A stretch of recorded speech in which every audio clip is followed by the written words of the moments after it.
Bad things well said.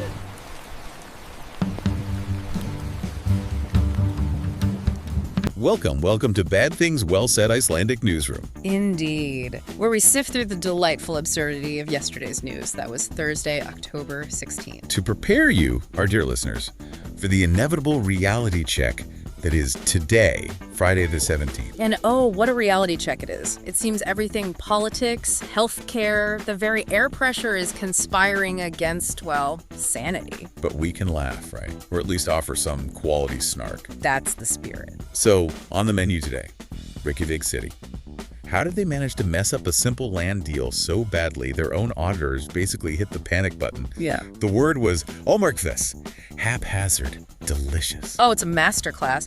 And then the government's neat little trick, cutting funds for their loudest critics while calling it, get this, support for rural journalism. The sheer audacity. Genius-level cynicism, you have to admit. Yeah. We'll also wander through Landspítali, our national hospital, currently operating at, almost double capacity? Sometimes pushing 190%. Yeah. And officials discuss it like they're reading, I don't know, the grocery specials. Total deadpan delivery about total system collapse. Huh. Something. We've also got Bjorn, or is it Pure? Huh. Bjorn, I think. The designer calf. Proof that nature's miracle is now just, a line item in a production schedule. And the Prime Minister declaring Iceland's eternal pacifism while standing on a U.S. military landing strip. The irony is just chef's kiss. You couldn't write it better. And finally, the dawn of a new world order. The handball pact. The Harpix Axis, forged in sticky glue between Iceland, Greenland, and the Faroes. Move over, NATO. Stick around. Your comfortable ignorance is about to get a rude awakening. Right, first things first, the weather. Because in Iceland, the weather is the boss. Always. And that little truce we had, the sunshine, the fragile peace. Fragile is the word. It's over. Kaput. We had a meteorological coup d'etat overnight. The MET office put it quite poetically. Krigger and Jaffer after, the high-pressure ridge is yielding, surrendering. It gave up. So today is the last gasp. Maybe 11 degrees Celsius if you're lucky. Don't get used to it. The West, especially Reykjavik.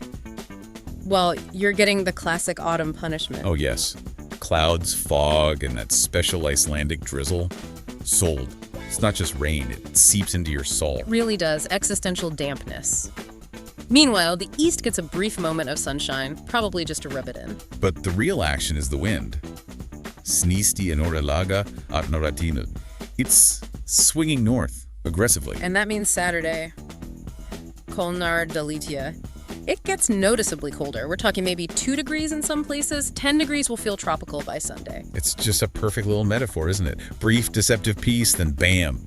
Cold, hard reality takeover. Just like our political landscape half the time. Illusion, then failure. Speaking of which, Reykjavik City. Let's dive into the great petrol station swindle. Okay, so the idea sounded okay on paper, right? Fewer petrol stations, more land for housing, sensible urban planning. You think? But the city's own internal auditors, the IER, dropped a report yesterday, and it's brutal. Absolutely scathing the negotiation process. Ómarkviss. Haphazard, disorganized, no prep, no transparency. Zero. They went up against major oil companies. And they basically brought, a spoon to a gunfight? Worse, they didn't even bother figuring out what the land they were giving back was actually worth. We're talking prime spots in the city. It's staggering. They traded, like you said, a diamond for a used lollipop. And seemed surprised the companies took the deal. And the official excuse, it's priceless.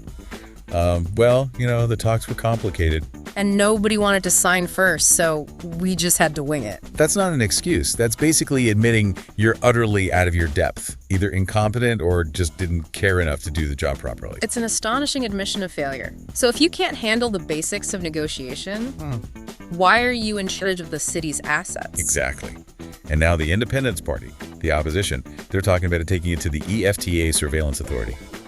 ESA. Running to the European mommy because you messed up your homework, it just screams, we can't fix our own problems. Total paralysis, from municipal bungling to, arguably more deliberate political maneuvering. Ah, yes. Punishing the press under a very thin disguise. So, Alingi, the parliament, they extended media subsidies. Sounds good, right? Helping out journalism. Wait for it. But at the same time, they tweaks the rules. Lowered the maximum slice of the pie one company can get. From 25% down to 22%. Seems tiny, doesn't it? A mere 3%. But it's surgical. Who does that 3% cut hit hardest, surprise, surprise, the government's biggest media critics. Namely Arvakor, that's Morgan Blythe, and Sin, which has Vizier and Stowe too. The opposition immediately smelled a rat, called it revenge. Okay, but playing devil's advocate for a second, the government's spin is that this helps distribute money more widely to smaller rural outlets. Isn't that good? And that is the genius, the sheer cynical brilliance of it. They've backed the big players into a corner. Also, Because now, the big established media outlets have to argue against helping the little guys in the countryside just to protect their own bottom line. so they look greedy and self-serving if they complain. Precisely. They can't just say, give us our 3% back, but everyone knows who this change really targets. It's perfectly aimed. So it's not about supporting rural voices, it's about silencing critical ones in the capital. It's financial warfare disguised as regional development aid. Masterful and utterly shameless. Okay, let's shift gears. Economic woes up north.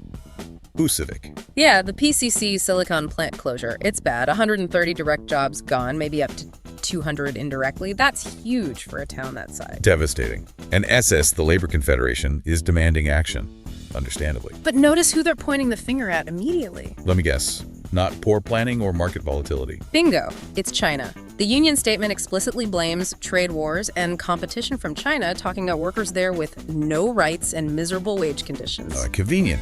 Blamed the big, distant bogeyman. It completely lets everyone ignore the awkward fact that this specific plant has been financially shaky for, like, a decade. Yeah. Massive losses, instability. It wasn't exactly a safe bet. Right. It's like building your town's entire economy on the side of an active volcano. And then blaming the volcano for erupting instead of asking, maybe building here wasn't the smartest long-term plan. So we avoid the difficult questions about diversification and industrial policy by just yelling, China bad. That's easier, isn't it?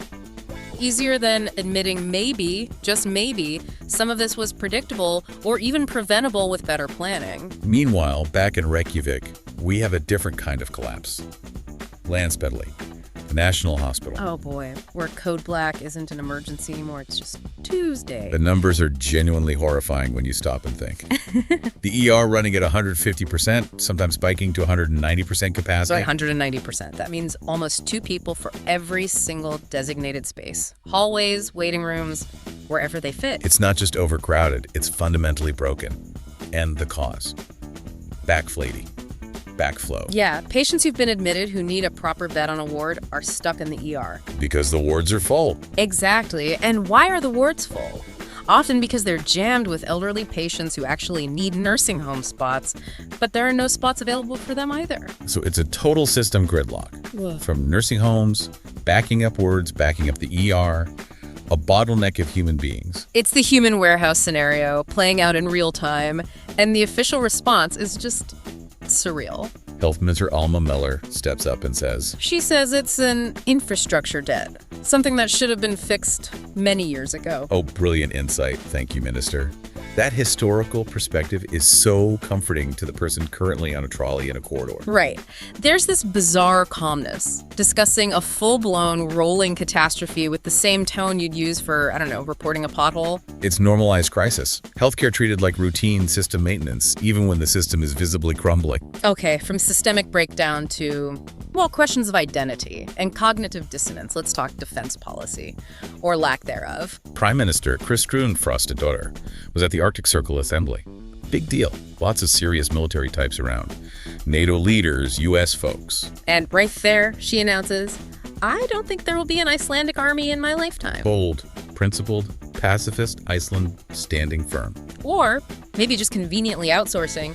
Our entire no army stance is only feasible because we let the world's biggest military setup shop in Keflavik. We're just a Riki, a host nation, as she put it. Which is a lovely euphemism. It's like living in a fortress protected by someone else's guards and proclaiming your personal commitment to nonviolence because you don't carry a weapon. It's not exactly principle, is it? It's more like strategic real estate leasing. It's pragmatism dressed up as high-minded ethics.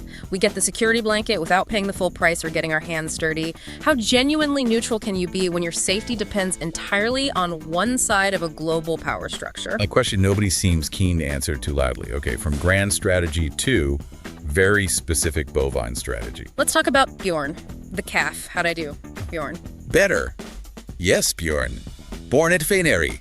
The first calf born using Kingridu Segi, sex-sorted semen. This is it, the final frontier of agricultural industrialization. Over 90% accuracy choosing the sex. Order up your females for milk, your males for meat. Like picking car parts from a catalog. The miracle of birth, streamlined for maximum efficiency. It feels less like farming, more like biomanufacturing. Are we celebrating a birth or the successful implementation of a new production protocol? It's like Ford holding a baby shower for the first Model T, isn't it? We're not stewards anymore, we're factory floor managers for biology. And speaking of managing biology, the great goat paradox. The Icelandic goat, an endangered heritage breed, only about 650 left. Noble goal. Preserve them. The state even pays farmers subsidies to keep them. Sounds great. Save the goats. Until you try to, make a living from them. Here's the kicker. Slaughterhouses will process them, sure. But the processing plants, the effort is still. They won't buy the meat. Wait, what? Why not? Commercially worthless, apparently. No market. So, the state pays farmers to keep these goats alive. But makes it impossible for anyone to actually build a viable business around them. We're funding. Very expensive, geographically scattered petting zoos. Pretty much. It's preservation completely detached from economic reality. But what's the actual point of saving a breed if you ensure it can never be a sustainable part of the agricultural landscape? It's conservation theater. All right, let's wrap up with the week's biggest geopolitical earthquake. Forget the Arctic Circle Assembly. We need to discuss the Harpix Axis. Oh, absolutely. The foundation of the new West Nordic order. Iceland, Greenland, and the Faroe Islands. They signed a Viljafyrlisingu, a declaration of intent. A solemn pact to cooperate on. Handball. Training camps, matches, coaching seminars, all powered by Harpix, that sticky resin stuff they use on their hands. So while superpowers posture with missiles and trade deals, we're building alliances based on shared enthusiasm for throwing a sticky ball really hard. It was signed at halftime during a women's national game, too. Peak Nordic diplomacy. We are cementing our regional influence. One jump shot, one sticky palm at a time. The big question for future historians: was this the birth of a new cultural, political bloc? Or just three islands admitting they really, really like handball? Given everything else we've talked about, I'm leaning towards the handball. So wrapping it all up, what's the thread running through all this? For me, it's this weirdly comfortable acceptance of, outsourcing responsibility. Yeah, outsourcing defense, outsourcing economic blame, outsourcing patient flow problems, even outsourcing the commercial viability of our heritage goats, apparently. We seem quite content to let someone else deal with the hard stuff or just ignore it until it reaches 190% crisis point. Which leads us to our final thought, Fnu, as you head into your Friday. Yeah. If 190% capacity at Landspítali, basically, total system overload is met with calm, bureaucratic language, what level of absurdity, what percentage of failure actually does trigger genuine collective outrage anymore? Something to chew on. Now, a warning. If you cherish your peace of mind, if you enjoy the blissful quiet not knowing how truly weird things are, then absolutely do not subscribe to Bad Things, Well Said, Icelandic Newsroom. Seriously, don't follow us. Ignorance is bliss, right? Yeah. And we're kind of in the business of shattering that bliss. Consider yourself warned. Until next time. Disclaimer. The voices in this podcast were generated by AI. However, all information, facts, claims, concepts, and the script itself were prepared, editorially reviewed, and are the original work of a human author.